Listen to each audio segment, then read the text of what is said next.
Armoor employees JAC జిల్లా chairman TNGO జిల్లా అధ్యక్షులు నాసిటి సుమన్ కుమార్ మరియు జిల్లా కార్యదర్శి నేతికుంట శేఖర్ ఆదేశాల మేరకు ఆర్మూర్ యూనిట్ అధ్యక్షులు కె శశికాంత్ రెడ్డి సూచనలతో శుక్రవారం ఆర్మూర్ పట్టణంలోని పలు ప్రభుత్వ కార్యాలయాల్లో టీఎన్జీఓ 2026 నూతన క్యాలెండర్లను ఉద్యోగులకు అందజేశారు.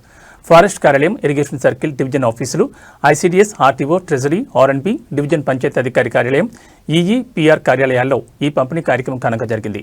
ఈ కార్యక్రమంలో టీఎన్జీఓ ఆర్మూర్ కార్యదర్శి ఎన్ విశాల్, జాయింట్ సెక్రటరీ సాయి కుమార్, కార్యవర్గ సభ్యులు దిలీప్, శేఖర్ తదితరులు పాల్గొని ఉద్యోగులకు క్యాలెండర్లు అందజేశారు.